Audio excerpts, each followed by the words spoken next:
My parents banned me from dating after my sister's abusive ex, but they don't know I'm getting married tomorrow.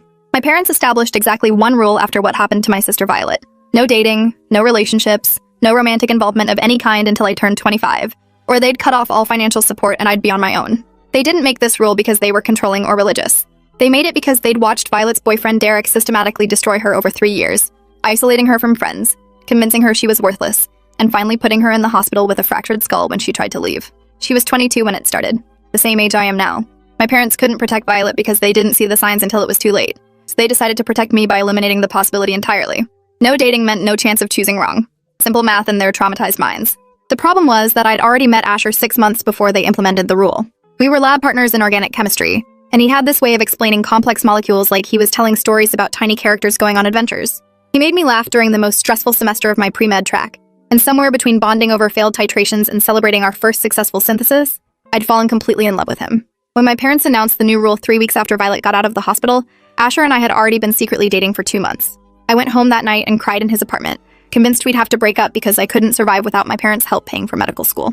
Asher held me and said we'd figure it out together, that 3 years wasn't forever, and he'd wait as long as it took. We became experts at hiding in plain sight. Asher was my study partner, my tutoring buddy, the friend who happened to live near campus, so I could stay late at the library without my parents worrying. We studied at coffee shops where we sat across from each other with textbooks open, holding hands under the table where nobody could see. We celebrated anniversaries in his apartment with takeout and quiet music, always careful that I left early enough to maintain my story. My roommate Priya knew the truth and covered for me constantly, texting my parents updates about our girls' nights when I was actually curled up on Asher's couch watching medical dramas and critiquing their terrible depictions of hospital procedures. For 2 years, we lived in this careful balance of secret relationship and public friendship. And somehow it worked because my parents were so focused on Violet's recovery that they didn't look too closely at my life. Violet knew, though. She figured it out about 8 months in when she came to visit me at school and saw the way Asher and I looked at each other in the campus center. She pulled me aside later and asked point blank if we were together, and I couldn't lie to her. I expected her to be angry or to tell our parents, but instead she hugged me and said she was glad I'd found someone who made me smile like that. She made me promise to be careful and to actually listen if anyone told me they saw red flags, because she hadn't listened and it nearly killed her. I promised, and she became our secret keeper, the only family member who knew the truth. She'd cover for me when I needed alibis and would text warnings if our parents were asking too many questions about my social life. She said watching Asher and me gave her hope that healthy love actually existed, that not every relationship ended in broken bones and restraining orders. Everything changed 6 months ago when Asher proposed. We were hiking up to this waterfall he'd been promising to show me for months, and when we reached the top, he got down on one knee with a ring he'd been saving for since our first anniversary. He said he knew we couldn't tell anyone and couldn't actually get married until my parents' arbitrary timeline expired, but he wanted me to know he was committed to waiting however long it took. I said yes while crying so hard I could barely see the ring, this simple silver band with a tiny sapphire that he'd chosen because he knew I'd need something I could hide. I wore it on a chain under my shirt where my parents would never see it, and we started calling each other fiancé in private even though publicly we maintained the study buddy fiction. We told ourselves we'd make it official when I turned 25 in 3 years, that we'd have a small ceremony and finally stop hiding. Then Violet got sick. She started having headaches that wouldn't go away, and after weeks of doctors and tests, they found a brain tumor the size of a golf ball pressing against her frontal lobe. The neurosurgeon said it was likely benign but needed to come out immediately before it caused permanent damage. The surgery was scheduled for 8 weeks out, and my parents completely fell apart. They'd just gotten Violet back after losing her to Derek's control, and now they might lose her permanently to something growing inside her skull. I spent every evening at the hospital with them during Violet's pre-surgery appointments, and one night, after a particularly hard consultation, Violet pulled me into the hallway alone. She told me she'd updated her will just in case, and one of her wishes was that if something happened to her during surgery, she wanted me to stop hiding and actually live my life. She wanted me to marry Asher and be happy instead of waiting for some arbitrary deadline our traumatized parents had invented.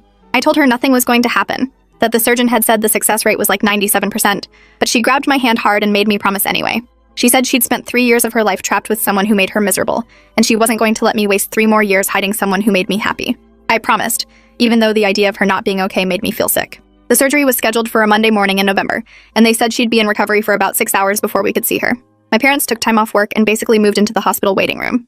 Asher came with me and sat in the corner pretending to study while actually just being there for support. When the surgeon finally came out after 7 hours instead of 6, we all stood up so fast we nearly knocked over chairs.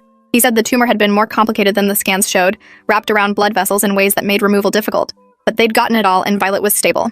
She woke up confused and nauseous, but she woke up. Over the next 2 weeks, she recovered faster than anyone expected, already walking the halls and complaining about hospital food by day 4. The pathology came back benign like they'd hoped, and the surgeon said she wouldn't need radiation or chemo, just monitoring to make sure nothing grew back. My parents cried with relief and probably thanked every deity they'd ever heard of. The night before Violet was discharged, she asked to talk to me alone. I thought she wanted to discuss post-surgery care or something practical, but instead she asked if I remembered my promise. I said of course, but she was fine now so there was no reason to rush anything. She shook her head and said going through this had taught her that life was too short and too unpredictable to waste time waiting for perfect circumstances. She told me to marry Asher now, not in 3 years, and she'd help me figure out how to tell our parents afterward. I went home that night and told Asher what Violet said, and we stayed up until 3 in the morning talking about whether we were actually brave enough to do it. We'd been playing it safe for so long that the idea of actively defying my parents felt terrifying and wrong, but we also couldn't ignore that Violet was right, that we'd already wasted 2 years hiding, and 3 more years felt like an eternity when we were already sure about each other. Asher said if I was willing to risk my parents' reaction, he'd marry me tomorrow. I said let's do it next month instead. Give ourselves time to plan something small and figure out how to break the news. We decided on a courthouse ceremony with just a few close friends. Nothing fancy, just legal and real and ours. We set the date for January 14th, exactly 8 weeks away, and started making quiet preparations that my parents would never notice.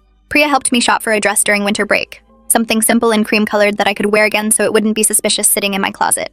Asher's best friend Lucas agreed to be our witness, and Violet said she'd be there even if she had to sneak out of a follow-up appointment to make it. We didn't send invitations or book a venue because we didn't want any trail my parents might discover. We just needed the marriage license and 2 witnesses and an officiant who'd perform a 5-minute ceremony at the courthouse downtown. It felt simultaneously like the most important decision of my life and also somehow too simple to be real. My roommate asked if I was scared about my parents cutting me off financially, and honestly I was terrified. Medical school was expensive and I'd already taken out loans for part of my tuition. Losing their help would mean more debt and possibly having to take time off to work, pushing back my graduation. But Asher had already graduated with his engineering degree and had a good job at a tech company downtown. He'd been saving money specifically for the possibility that we'd need to support ourselves if my parents reacted badly. He showed me his bank account one night to prove he was serious, that we could actually survive this. He'd calculated our budget assuming I'd lose all parental support, and while it would be tight and we'd have to be careful, it was doable. I cried looking at those spreadsheets because they represented 2 years of him planning for our future when most people our age were still figuring out what they wanted for dinner. We told ourselves that maybe my parents would surprise us, that maybe seeing me happy would matter more than their fear-based rule. But we prepared for the worst-case scenario anyway. The hardest part was lying to my parents every single day leading up to the wedding. They'd call to check in and ask about my classes and my studying, and I'd tell them everything was fine while wearing my hidden engagement ring under my shirt. My mom would talk about Violet's recovery and how grateful she was that our family was finally healing, completely unaware that I was about to detonate their peace. I felt guilty constantly, knowing that what I was doing would hurt them even though I believed it was right. Violet kept telling me the guilt would fade once I was actually married and happy, that our parents' fears didn't get to control my entire life. She'd been through actual hell with Derek and survived, and she said my healthy relationship with Asher deserved to exist in the light instead of hiding in shadows. She helped me practice what I'd say when I finally told them, going through different scenarios and responses until I had something prepared for every possible reaction. 2 weeks before the wedding, Derek got out on parole. Violet got a notification from the victim services coordinator, and she called me immediately, her voice shaking so badly I could barely understand her. He'd served only 3 years of his 8-year sentence because of prison overcrowding and good behavior, and now he was out with an ankle monitor and a restraining order that Violet said was just a piece of paper. My parents went into full protection mode again, installing new locks and security cameras and basically putting Violet under house arrest for her own safety. The restraining order said Derek couldn't come within 500 feet of her, but they didn't trust it. They'd trusted the legal system before and it had failed her. This development obviously made my situation more complicated because now my parents were extra paranoid about anything that could hurt their daughters. I thought about postponing the wedding, but Violet said absolutely not. She said Derek getting out was exactly why I needed to go through with it, to prove that his actions didn't get to control everything in our family forever. She pointed out that my relationship with Asher had nothing to do with her trauma with Derek, and conflating the two was exactly the problem with our parents' blanket ban on dating. Not every man was Derek. Not every relationship ended in violence. I deserved my own story separate from hers. She promised she'd be at the courthouse on January 14th even if our parents had her on lockdown, that she'd figure out a way to be there for me like I'd been there for her through the surgery. The night before the wedding, I couldn't sleep at all. I lay in my dorm room staring at the ceiling while Priya slept peacefully in the next bed, and I went through every possible outcome in my mind. Best case, my parents were hurt but eventually came around. Worst case, they cut me off completely, and I didn't see them again for years. The morning of January 14th arrived cold and bright, and I woke up at 6 even though the ceremony wasn't until 11. Priya made me eat breakfast even though my stomach was in knots, and she helped me get ready like we were preparing for battle. I put on the cream dress and simple makeup, and the ring that had been hiding under my shirt for 6 months. Priya took photos of me in our dorm room, these pictures I'd show my future children someday when they asked about my wedding day. Asher texted at 9:30 saying he was already at the courthouse with Lucas and the officiant was ready whenever we were. I told Priya it was time to go, and we walked out into the freezing January air toward downtown. My phone rang when we were 2 blocks away, and I nearly dropped it when I saw it was my mom calling. My hands were shaking so badly I could barely answer, and Priya grabbed my arm to steady me. My mom's voice was tight with barely controlled panic. She asked where I was because she'd called my dorm room and I didn't answer. I said I was out getting coffee with Priya before my afternoon class, which was a lie since it was only 10 in the morning and I didn't have class on Thursdays. She said she needed me to come home right now because something had happened with Violet. My heart stopped completely and I asked if Violet was okay, if Derek had violated the restraining order, if she was hurt. My mom said Violet was physically fine, but had left the house this morning without telling anyone where she was going. And given everything with Derek being out on parole, they were terrified something had happened to her. She wasn't answering her phone and they'd been calling for 2 hours. I felt sick because I knew exactly where Violet was. She was already at the courthouse waiting for me, and now our parents were losing their minds thinking Derek had taken her. I told my mom I'd try calling Violet too and would let her know if I reached her, then hung up before she could ask more questions. Priya looked at me and asked what we were doing, and I said we were still going to the courthouse because Violet was clearly committed to being there even if it meant our parents panicking. I texted Violet asking if she'd seen Mom's calls, and she responded immediately saying yes, but she'd silenced her phone because today was about me and she wasn't going to miss it. She said she'd text Mom after the ceremony to say she'd been at a friend's house and lost track of time. I felt horrible that my wedding was causing this chaos, but we were already 3 blocks from the courthouse and Asher was waiting, and turning back now felt impossible. Priya said we could still postpone if I wanted, but I shook my head and kept walking. The courthouse was this old building with marble floors and high ceilings that made every sound echo. Asher was standing near the entrance in a dark suit I'd never seen before, and when he saw me, his whole face lit up in a way that made every complication worth it. Lucas was there with a camera ready to document everything, and Violet appeared from around a corner wearing a blue dress and the biggest smile despite the chaos she'd caused at home. She hugged me tight and whispered that she was so proud of me for going through with this. The officiant was a kind-looking woman in her 50s who guided us to a small room on the 3rd floor where ceremonies happened. The whole space felt surreal. This tiny room with fluorescent lights where people made lifelong commitments between lunch breaks and parking ticket payments. The officiant asked if we were ready and Asher took my hand, and suddenly we were saying vows we'd written on notebook paper at 2 in the morning. Asher promised to support my dreams even when they meant years of medical school stress and sleepless residency shifts. He promised to be patient with my complicated family and to never make me choose between him and them if it could be avoided. I promised to trust him completely and to never let my parents' fears make me doubt what we'd built together. I promised to actually communicate instead of hiding when things got hard, because we were done with secrets after today. The officiant pronounced us married, and Asher kissed me while Violet and Priya and Lucas cheered in this quiet, respectful courthouse way. Lucas took photos of us signing the marriage certificate, and suddenly it was legal and real and there was no taking it back. I was married at 22 to someone my parents didn't even know I was dating, and in a few hours, I'd have to tell them and face whatever came next. We went to a small Italian restaurant nearby for a celebration lunch, just the 5 of us in a corner booth, eating pasta and toasting with water glasses, since none of us were old enough to order wine legally. Violet's phone kept buzzing with calls from our parents, and finally she excused herself to call Mom back and deliver her prepared lie about being at a friend's house working on a project. I could hear her voice from across the restaurant, apologetic but firm, and when she came back she said Mom was angry but relieved she was safe. She'd promised to be home in an hour, which meant our wedding lunch had a time limit. We ate quickly and took more photos outside the restaurant, trying to capture this strange, wonderful, terrifying day. Asher held me close and asked if I was okay, and honestly I didn't know. I was happy and married and also completely panicked about what would happen when I told my parents. Violet pulled me aside before we left and told me I didn't have to tell them today if I wasn't ready. She said I could wait a week or a month until things calmed down with Derek's parole situation. But I shook my head and said doing this in secret for one more day felt impossible now that it was real. I wanted to be able to call Asher my husband instead of my study partner. I wanted to wear my ring where people could see it. I was done hiding, even if the consequences were severe. Violet hugged me and said she'd be there when I told them, that she'd try to run interference and explain why this was different from her situation with Derek. She'd help them understand that Asher had been thoroughly vetted by her over 2 years, that she'd watched our relationship carefully for any red flags and found none. I thanked her and watched her walk toward the bus stop, the sister who'd survived hell and was still fighting to protect my happiness. Priya went back to campus, and Asher and I went to his apartment where we sat on the couch in stunned silence, holding hands and staring at our matching rings. We were married. Actually, legally married. The enormity of it hit me all at once and I started crying. Not from sadness, but from overwhelming everything. Asher pulled me close and said we were going to be okay no matter how my parents reacted, that we'd figure it out together like we'd figured out everything else. I wanted to believe him, but I also knew my parents' financial support wasn't just tuition money. It was housing over summer breaks, health insurance, a safety net if anything went wrong. Losing that felt terrifying, especially with medical school applications coming up next year. I asked Asher if he ever regretted choosing someone with such complicated family baggage, and he said never, that my family's trauma didn't define our relationship and he'd known what he was signing up for. I decided to tell my parents that evening, getting it over with quickly like ripping off a bandage. I called my mom at 6 and asked if I could come over to talk about something important. She immediately asked if I was pregnant or in trouble, and I said no, nothing like that, just something I needed to discuss in person. She said my dad would be home by 7 and I should come for dinner. I met Asher at his car, and we drove to my parents' house together in silence, both of us preparing for the worst. I'd told him to wait in the car while I broke the news, but he insisted on coming in with me. He said we were married now and that meant facing things together, not me protecting him from consequences. We pulled up to my childhood home and sat in the driveway for 5 minutes gathering courage before finally walking to the front door. My mom opened it before I could knock, and her face lit up seeing me before falling when she noticed Asher behind me. She asked who he was, and I said he was my study partner from school, who'd driven me here because my car was having issues. Another lie, but my last one, because in about 10 minutes everything would be true. We went inside and my dad was setting the table, and he looked up and did the same double take seeing Asher. My parents had literally never met him despite 2 years of relationship because our cover story only worked if they never saw us together. Violet was already there sitting at the counter, and she gave me an encouraging nod. My mom asked if Asher wanted to stay for dinner, and I said, actually yes, he should stay, because I needed to tell them something and he was involved. We all sat down at the dining room table with this lasagna my mom had made, and the normalcy of the scene felt bizarre given what I was about to say.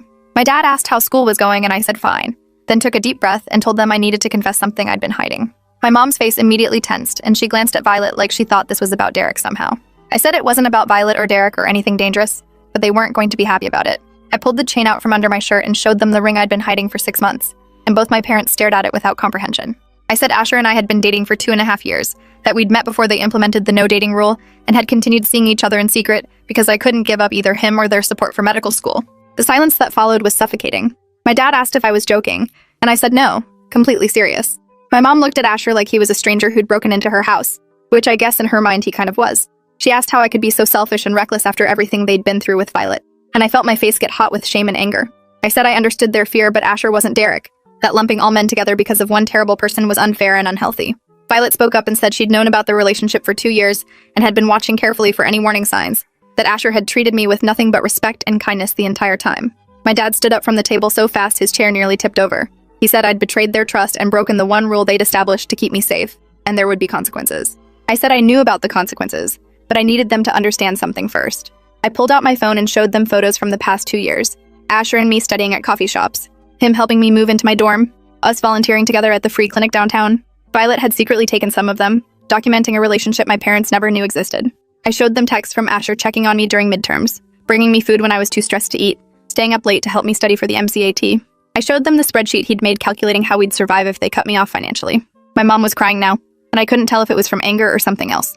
Then I said the thing that would change everything. I told them Asher and I got married this morning at the courthouse, that Violet had been there as our witness, and that I understood if they never wanted to speak to me again, but I wasn't going to apologize for choosing happiness. The explosion I expected didn't come immediately. Instead, my dad sat back down heavily and put his head in his hands. My mom stared at the table and didn't say anything for at least 3 full minutes. Violet reached across and squeezed my hand under the table. Finally, my dad looked up and asked Asher directly if he understood what he'd signed up for, marrying into a family this broken and complicated. Asher met his eyes and said yes. He understood completely, that he'd watched me support Violet through her recovery and deal with the trauma aftermath, and he respected how much I loved my family despite the difficult circumstances. He said he didn't want to take me away from them. He wanted to be part of helping us all heal. My mom asked why we couldn't have waited 3 more years like they'd asked, and I said because 3 years was arbitrary, and based on fear rather than actual assessment of Asher's character. Violet told them the story of her brain tumor and the promise she'd made me make, about not wasting life waiting for perfect circumstances that might never come. She said watching Derek nearly destroy her had taught her that life was too short and too unpredictable to postpone happiness, and she'd encouraged me to marry Asher now instead of hiding for 3 more years. My mom started crying harder, and I realized she wasn't angry anymore, just overwhelmed and scared and grieving the loss of control over a situation she'd tried to prevent. My dad asked what we expected from them now, if we thought they'd just accept this and keep paying for medical school like nothing had changed. I said honestly I didn't know what to expect, but I hoped they could at least try to get to know Asher before deciding he was dangerous just because he existed. We sat there for another hour talking through everything, and slowly the conversation shifted from accusations to questions. My parents asked Asher about his job, his family, his plans for the future. They asked how we'd managed to hide a relationship for 2.5 years, and I explained the study partner cover and Priya's constant alibis. They asked if Asher had ever pressured me into anything or shown signs of controlling behavior, and both Violet and I said absolutely not. That if anything, I'd been the one pushing to move faster while Asher wanted to wait and do things right. My mom asked to see the wedding photos, and Lucas had already sent them to my phone. She looked at pictures of me in my cream dress signing the marriage certificate, and fresh tears started falling. She said I looked happy, which was apparently both wonderful and heartbreaking for her. By the time we left that night, nothing was resolved, but at least we were still speaking. My dad said he wasn't ready to give his blessing, but he wouldn't cut me off completely, that we'd figure out the financial stuff over time.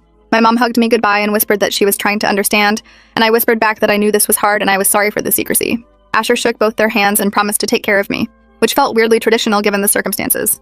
We drove back to his apartment in silence, both of us emotionally exhausted from the confrontation. That night, lying in bed next to my husband, I felt this strange mix of relief and guilt. Relief that the secret was finally out, guilt that telling the truth had hurt my parents so deeply. The next few months were complicated and messy.